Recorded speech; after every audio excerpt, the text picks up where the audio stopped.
way back when, in 2011, the date for them. So I just want to thank you so much for coming out tonight. Really appreciate it. It's the LA premiere of Premature. Started off at Sundance, and yeah, we're just so happy to be here. I want to thank a few people before we get started here. Edward James Olmos, Rafael Augustin, Delcia Barrera, and Alisa Lopez. Without you, this festival would not be what it is, so I really, really thank you for your ongoing support. This film, in particular, was a real labor of love. I hope you guys enjoy it. There will be a Q&A following the screening, so please stick around. And without further ado, here you guys have Premature. Welcome. How are you? I'm doing well. How are you doing?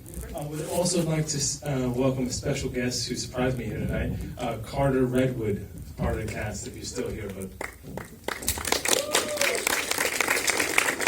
maybe he left. Okay, well, late Nick. He was here tonight. I'm here tonight. I was going to let you take it away, brother.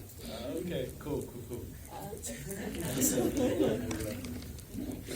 Carter. Hey.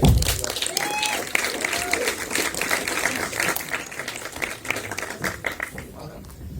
So to start things off, I'm always curious to ask filmmakers, what was the first thing about the story that kind of came to you? Was it an idea? Was it a character, a moment? And kind of how that grew into the more full-fledged story that we watched today?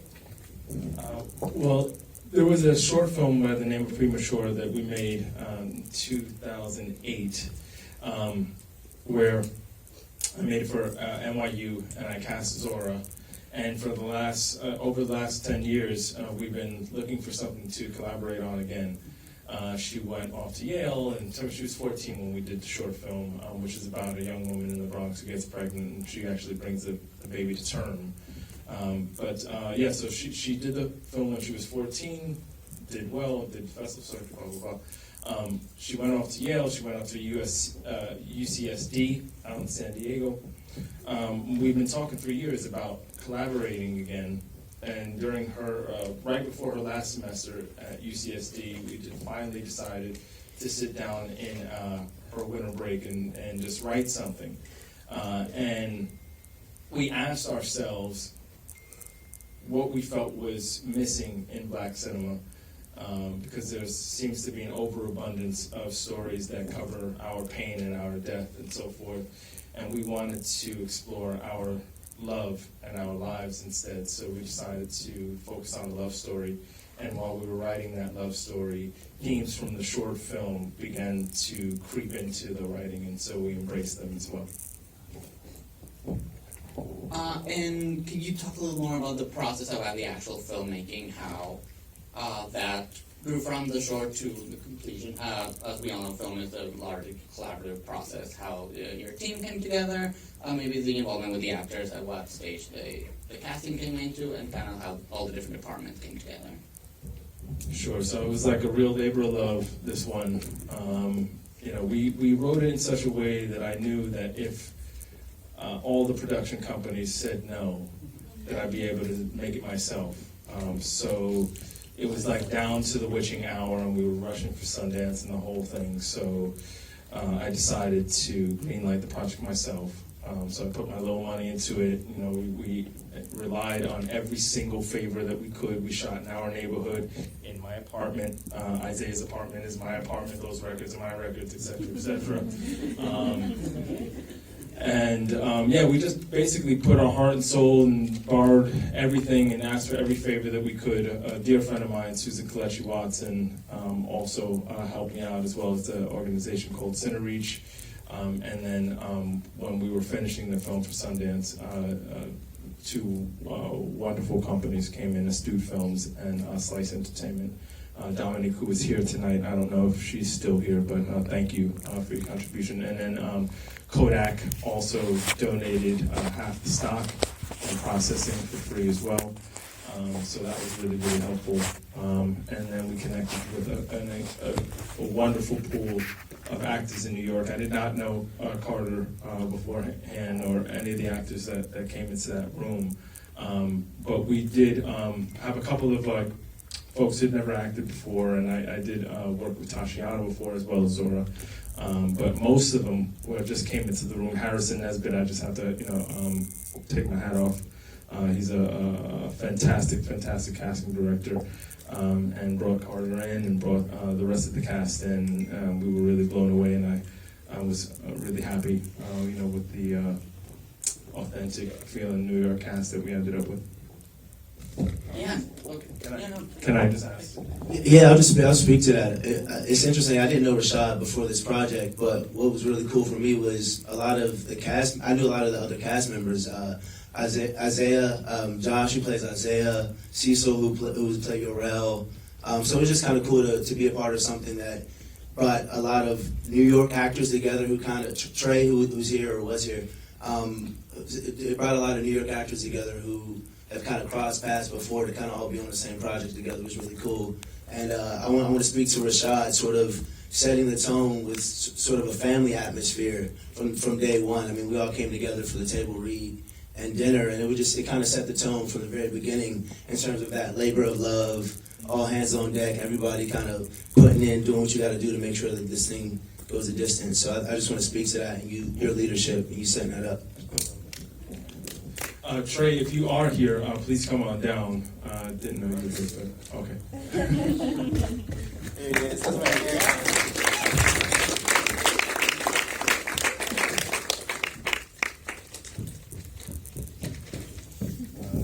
Tré, I have to give a little background for Tré. Thank you so much for coming out. So, being a labor of love, we had some bumps in the road along the way, and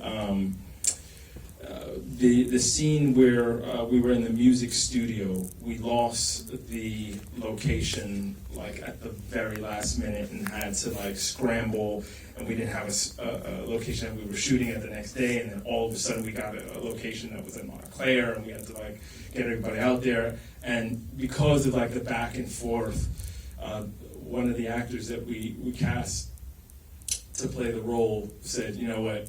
Good luck, y'all. I'm out." And we could not reach him at all. And I was like, "Oh my God, what are we gonna do? Do I have to pop? Do I have to take on this role?" So I reached out to everybody. I was just like, "Please, there's a talented brother out there that can this is the kind of character that I'm looking for." And a couple of suggestions came back, and Tré. The funny thing is, we go back 15 years. When I was acting in St. Louis, he was a student at Webster College, and so it was a wonderful full circle that he came in the night before. I think we spoke at probably 2 or 3 in the morning, something like that, and we had to be on set 7, 8 a.m. something like that. And he came in off book and he just did the thing. So can we just give a little round of applause?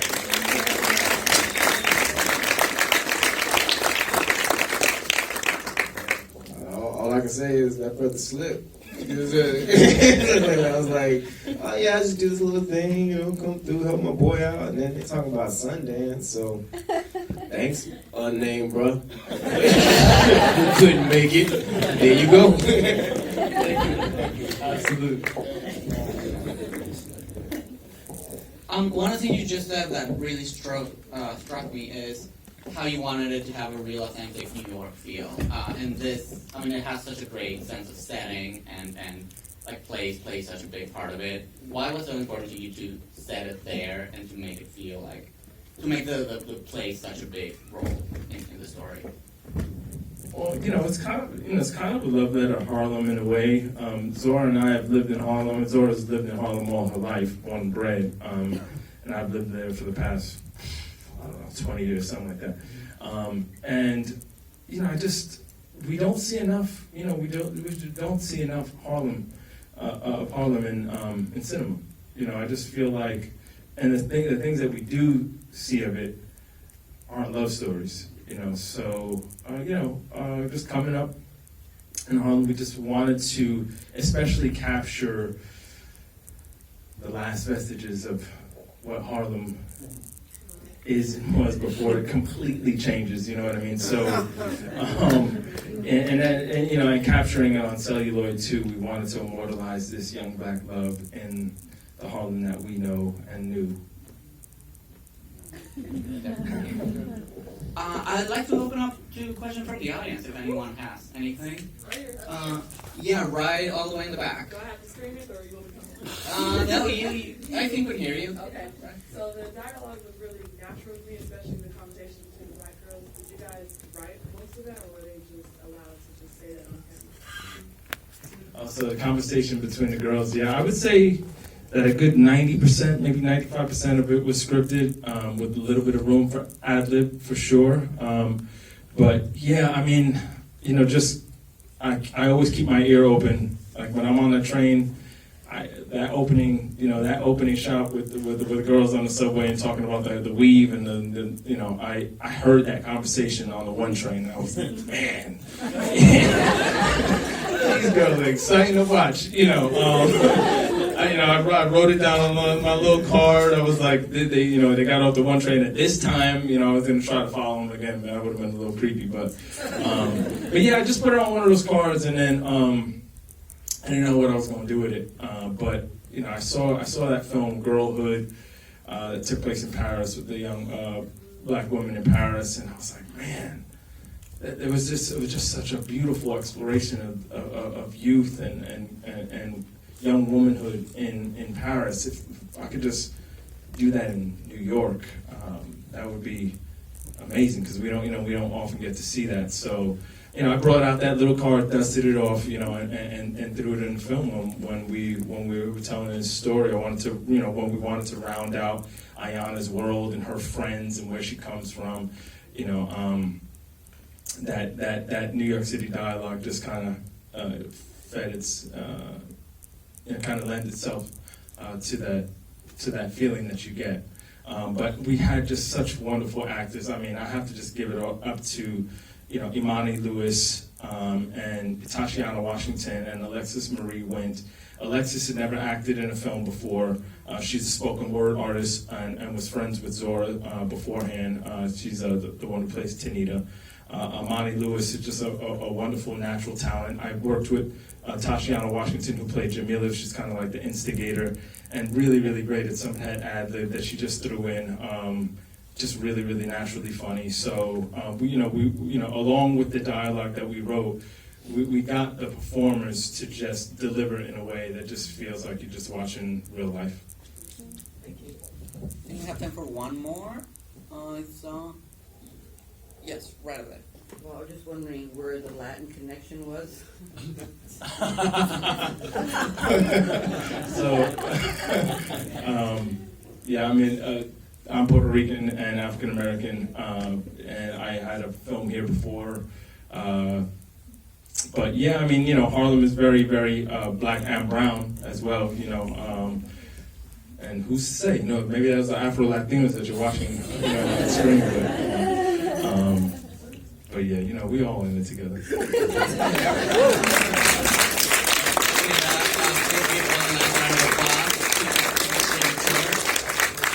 Thank you. Yes, thank you so much for coming out. IFC picked up the film. It'll be out in January, February. If you could just, you know, tell folks about it. Premature Film on Facebook, you know, Twitter, Instagram, all that stuff. Yeah, just get the word out there. I appreciate y'all. Thank you. If you want to join us to the Leak Music Series across the street of the Roosevelt, your ticket stub will get you in. So hope to see you guys all there, and thank you for coming.